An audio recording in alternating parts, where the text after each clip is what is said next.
本来呢也是要跟他一块儿去的，帮他打打下手，帮帮他。但是由于我还有一些学术任务，所以就留在了北京。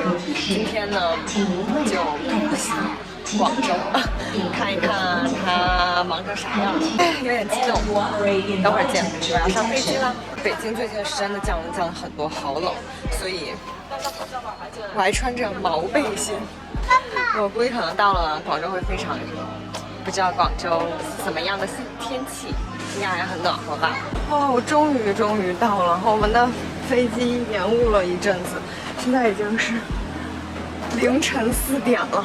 天啊，我觉得我打车到酒店，可能可爸已经睡了。这个男人就是非常直男，他不可能等我的。啊，看一看能不能顺利的打车到酒店。我这个人真的非常路痴。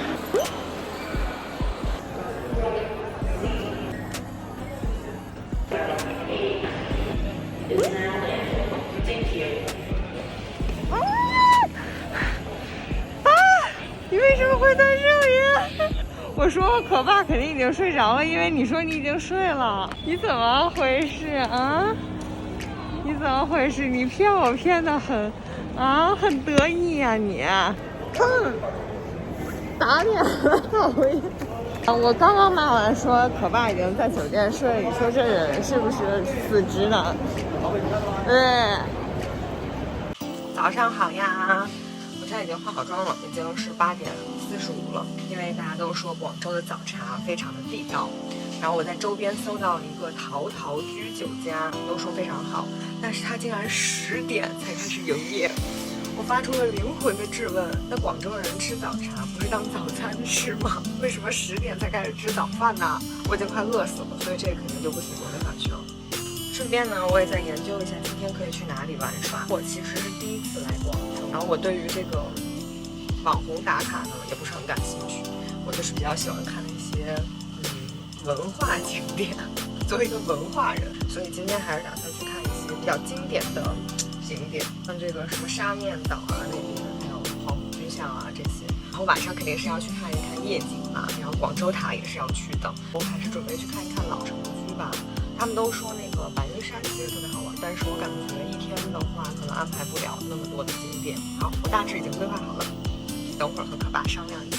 最后决定去一家新一点的那个早茶餐厅，叫陆运餐厅。现在骑车去，没有见识的北京人。我来给大家展示一下，这个我刚刚问了一下那个服务员，他们说是涮杯子用的，就是涮餐那个，实在是太讲究了。早茶的话用盘子挺好的，盘子装的可以比较多，但是南方人应该都是用碗吃饭的吧。我爸已经被我们同化了，他现在已经变成了一个非常北方的上海人，他也用盘子吃饭，他不会用碗吃饭。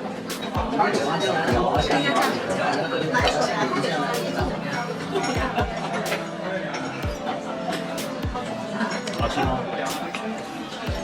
金黄色的这个打出来它薄脆一点，脆。哎，我最喜欢吃豆制品，特别喜欢吃腐皮啊、腐乳啊、豆腐卷啊啥的。好吃，很鲜。豆皮卷肉，这真是太好吃了啊！这是我最爱吃的菜，我超级爱吃腐皮。我的天哪！据说3个鸡脚的热量可以100多卡。没关系啊，我还天天喝奶茶呢。你看我像是在意热量的人吗？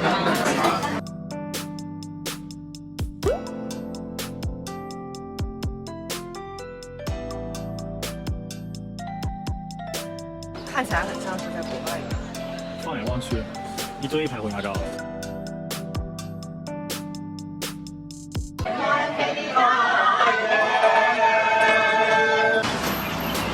让你出个镜。我们现在准备骑车去北京路那边。不要耍杂技好吗？那我能先去买一杯饮料吗？我真渴死了。可以啊，你想喝什么？我想喝冰的，冰可乐。我想喝你的爱。哟！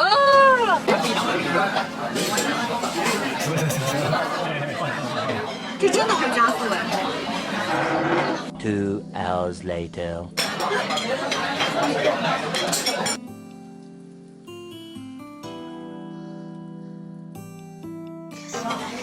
这真挺好吃的。可妈看这牌子说这是什么物流，什么物流？干嘛呀？再仔细看看。我不想。法物流动处，什么物流？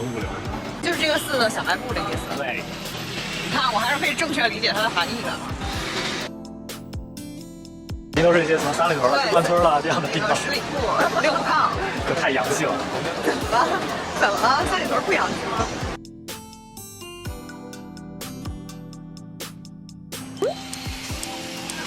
被小红书欺骗了。哎呀，烦死了！生化了。我觉得我在广州最大的一个感受就是哪都是小学和幼儿园，对，就觉得孩子特别多。来查这个学校怎么样？培正中学。你查它干嘛呀？啊？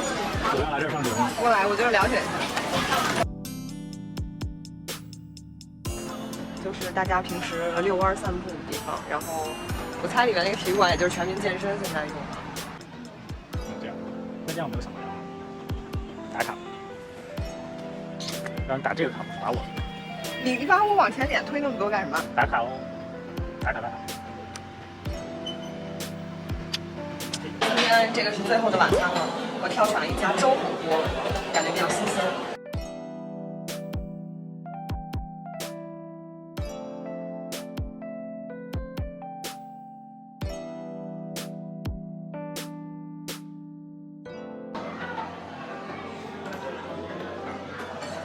真香。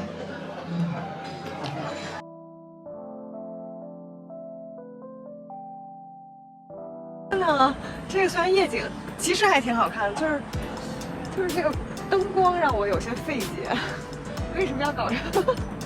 这90年代风格呀！这俩东西也太光软了。哎呦，不是讲到这个猎德大桥这几个字也太丑了。